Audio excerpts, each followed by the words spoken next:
And this piece stands still but ready to move, with its button unpressed, calling you to figure it out, to seek its source. Push the button. Ask the question. Welcome to Ostracon, a podcast that translates fragments into the whole from which they came. Today we're talking about kinetic construction, also sometimes called kinetic sculpture or standing wave, which is a piece of kinetic art by Gabo, made in approximately 1920. Gabo was born in 1890 in Russia. He spent time in Munich and Paris, but returned to Russia shortly before the revolution. He left again a few years after the revolution and moved to Berlin. Later, he left Berlin during the rise of Nazism. He spent some time in London, but eventually spent the end of his life in Connecticut in the United States, where he died in 1977. His work was some of the earliest to explore geometric abstraction. He used new materials like nylon to create unique shapes, sometimes transparent, sometimes items that look like mathematical functions that might be developing and unfolding in space. He was concerned about the concept of negative space, which he understood to be space that was a part of a piece of art, but was not enclosed in volume. He was also concerned with art that expressed the realities of time and space, and perhaps this is how he became one of the pioneers of kinetic sculpture, which is sculpture that moves. The work we're talking about today, kinetic construction, is considered by many to be the first kinetic work of art. Let me see if I can describe what it feels like to come up on this piece as I first did in the Tate Modern. It was in a corner of the room, on a podium, a little black box with a delicate wire rising vertically from its center. It was protected under glass, but at the front was a button that you could push. It was a wonderful invitation to find out. And when you come up and push the button, a motor inside the black box vibrates the thin metal strip that rises out of it.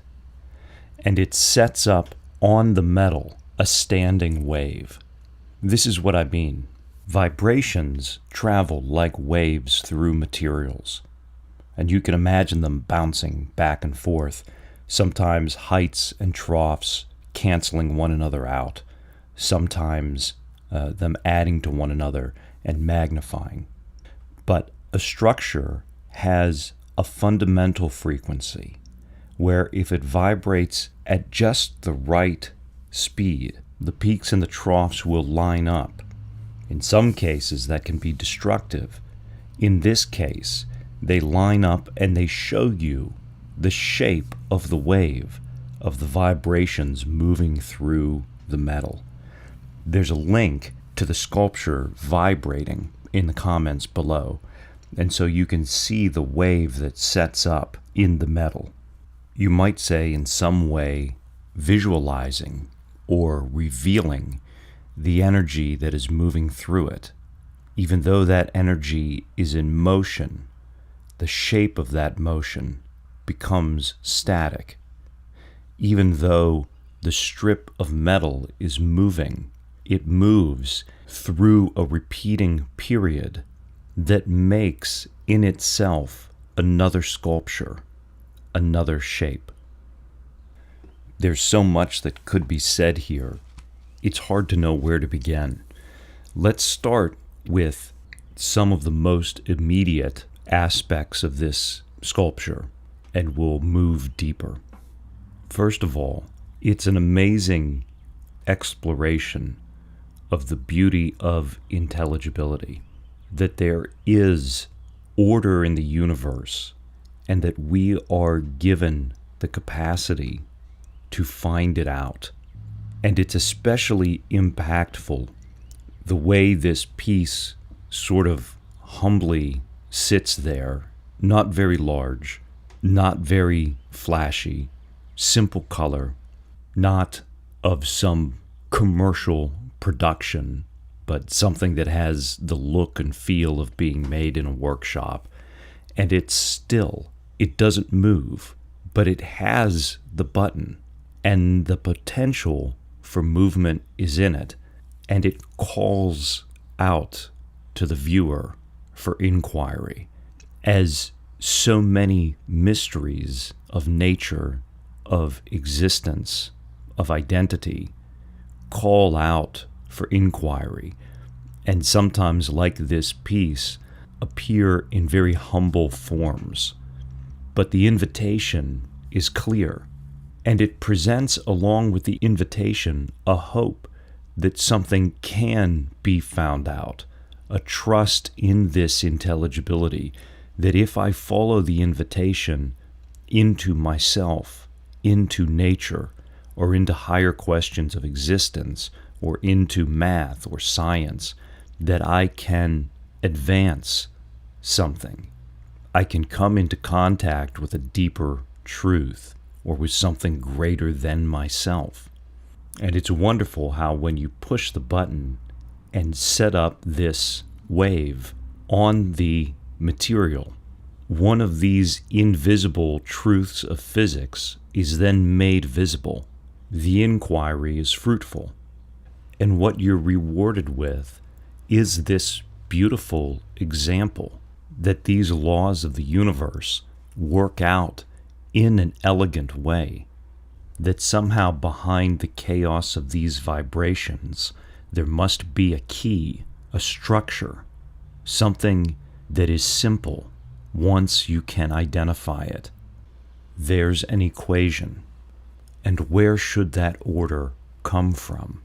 The physics behind this particular sculpture, I'm sure to the people who study it, are quite introductory as to how the wave can be identified and to set up in the metal. But then even when you see that elegant solution, it has the same effect as the button that called you over to the sculpture in the first place. You push the button and this order is revealed. And then that order is another invitation. It's an invitation to enter into awe and wonder. It is an invitation of hope that exploration can discover truths. It's like God saying, come into wonder, come into my mind and to its order. If you think about it, how many times can you ask why before you arrive at a fundamental question of source and identity? It reminds me of a quote from St. Ignatius's Spiritual Exercises on the love of God, where he says, "There is in God an ardent desire, and as it were a need, to communicate all his perfections to you, as much as the infinite can be communicated to the finite. Consider that you find the weak and rude image of these perfections in created things. All that there is good and beautiful in creatures, what is it but an emanation of the divinity? The power, wisdom, goodness of men, from whence do they come if not from God, as the rays come from the sun and the stream from the fountain?" And this piece stands still but ready to move, with its button unpressed, calling you to figure it out, to seek its source. Push the button, ask the question. But let's move on to other aspects of this piece. One of the other things I find interesting about it is that it was made in 1919-1920, while Gabo was in Russia, and mechanical parts were very scarce following the revolution. So he had to put this item together from the things that were available at hand. But he did it successfully. This is a kinetic piece of art that moves. I almost feel as though the details of its kinetic creation in space and time also become a part of the art. Isn't it interesting that he made it from what was available, from what he could get his hands on? But he had the image, the visualization in his mind of what he hoped to reveal. And it was possible even in a time of difficulty. My understanding is that this sort of ad hoc construction of the vibrating mechanism was retained over the years as the original was refurbished. And so that means this form of construction, dictated by circumstances, is a part of the art. It's built into it, and necessarily so. If you are going to preserve the art, then preservation means be true to its discovery. You wouldn't just buy some contemporary mass manufactured motor to generate these vibrations. Make it the way the artist made it, the hard way, the way that involved struggle, but through that struggle enabled the artist to discover and express truth.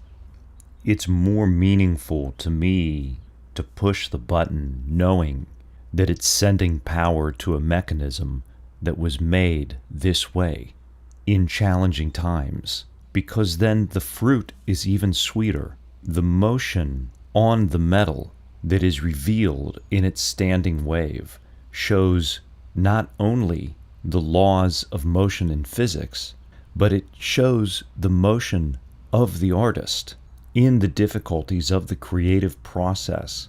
And then this reveals our own motion in our own challenges, our own difficulties, and their similar potential to be revelatory and to resolve in that motion a static truth in stillness.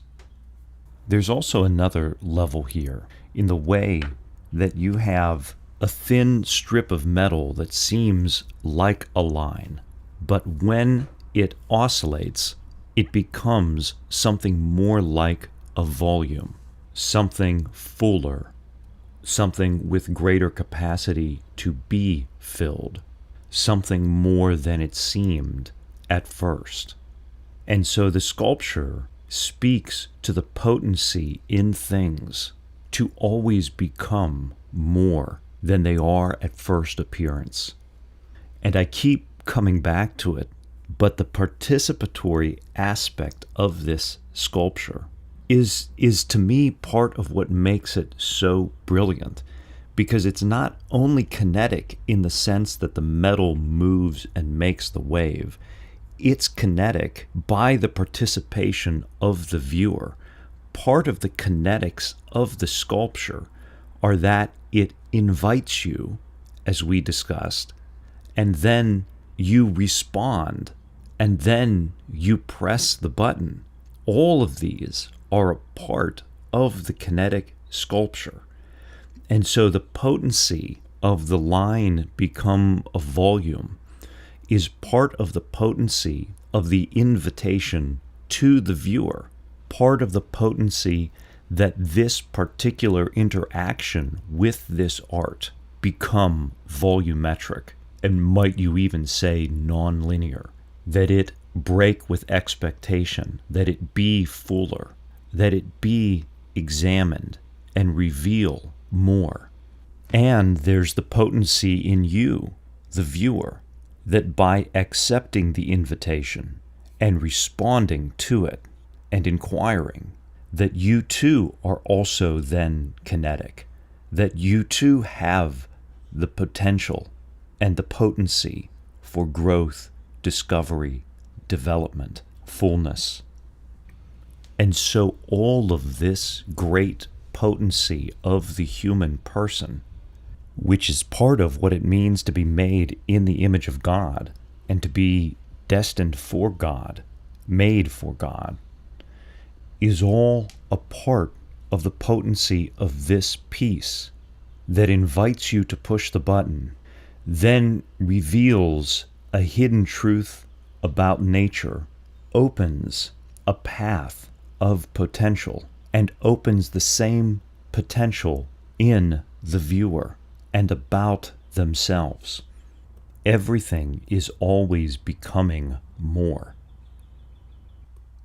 You can also think of this in terms of negative space, that emptiness need not be a void, that it need not be merely the opposite of the thing that encloses the space, that in silence, in contemplation, in inquiry, if we perceive of this as a form of emptiness, then there is in it great potential.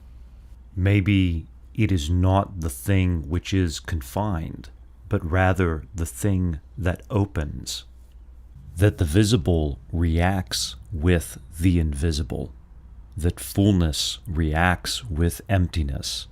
What we are meant for reacts with what we are and where we come from. This prepares us for a move of trust, maybe a move of selflessness, and new shapes become visible, made of the things that move in us, that move through the empty space where we listen. So to the extent the artist wanted to recognize the vast scientific progress of the 20th century in art, then this piece recognizes that, but it also points to the next step in that progression. And to the extent the artist wanted to make the actions of time and space real and active in art, then this piece does that. But it also points to the actions, maybe even the revelations of art, time, and space in us. To go another level deeper, this piece shows that real things affect works. So if the math is real, so to speak, then you would expect to be able to demonstrate the wave in an experiment like this sculpture. But that is also true of other things that are real. It is true of love, in that love is not an abstract thing like a formula, but if it is love, then it has works.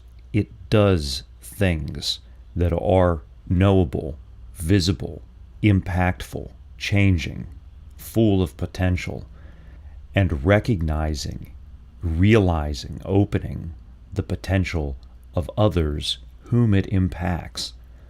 It is true of faith, that faith is not just an equation, it's not just a theory, but when it's real, then faith is accompanied by works. It is visible, it is seen in the world, it is upward to God, and it is outward to neighbors. It is transformative. And we, like the sculpture, also have the properties of being both static and in motion. Part of the sculpture is the vertical metal strip. Part of the sculpture is the wave that is visible on the strip when it is set in motion. Part of us is stillness, is contemplation, is silence. Part of us is motion. When the things that are discovered, when we take the time and effort to discover them, are then made real by life, vigor, action, relationship. There is in this sculpture a sculpture within the sculpture. When it is activated, the line becomes the volume. And there is, like this also, a sculpture within the sculpture of us. that there is this great mystery and potential to our identity that calls us, invites us from the nature of our very being, the things that we observe about ourselves and one another and the world around us. It invites us, but then, in action, you find the sculpture within the sculpture. When we participate in the mystery, when we accept the invitation, when we follow it to its sources, when we continue asking why. And as they say so often related to the sciences, the more we know, the more questions we have, but also the thirstier we are to trace them down, the fuller understanding we develop of ourselves, of one another, of God, the bigger and the more awe-inspiring everything becomes, and the draw closer and closer to the source becomes stronger as love and faith are made real in works and are revealed in works, so they become stronger. And so they draw us and invite us further, like the love of a marriage that is worked upon, acted upon, deepens over time, like all real love and truth that when pursued makes us more free. I once heard it put this way, that God is always bigger than we think. And every time throughout the history of human existence that God reveals more of himself, it is always bigger than we thought before. And so, like the peaks and the troughs of the waves in this sculpture, all of these pieces of it are additive. They come together as an exhortation, maybe. Do not be idle. Contemplate, which is itself a form of action and motion. Then make this real in action and reveal the discovered truths in a visible way. Be kinetic. Make of the line of your identity a volume.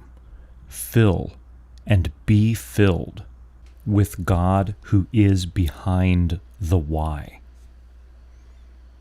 So I'll leave you with two last items. First, Gabo wrote a realistic manifesto in 1920, around the time when he was working on this piece of art.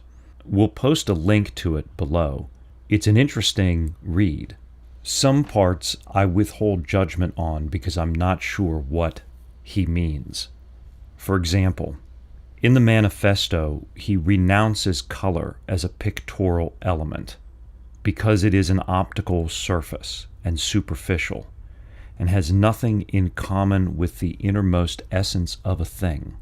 Likewise, he elsewhere renounces the descriptive value of a line because description is an accidental trace of a man on things. It is not bound up with the essential life and constant structure of the body. I think it depends on how he means that. Elsewhere, however, there are some really lucid descriptions, such as this one. We renounce volume as a pictorial and plastic form of space. One cannot measure space in volumes as one cannot measure liquid in yards. Look at our space. What is it if not one continuous depth? We affirm depth as the only pictorial and plastic form of space. And of course, he sets forth his idea that art is not only made of static elements, but also the kinetic as a perception of real time. Second, I leave you with another quote from St. Ignatius, also from his spiritual exercises on the love of God. If you look at every step of the visible creation, in all you will meet God. He is in the elements. He gives them existence. In plants, he gives them life. In animals, he gives them sensation. He is in you. and collecting all these degrees of being scattered through the rest of his creation, he unites them in you and adds to them intelligence. And how is this great God in you? In the most noble, the most excellent manner. He is in you as in his temple, as in a sanctuary where he sees his own image, where he finds an intelligence capable of knowing and loving him. Thus your benefactor is always with you. He is more intimately united to you than your soul is to your body. You ought, as much as possible, not to lose sight of him.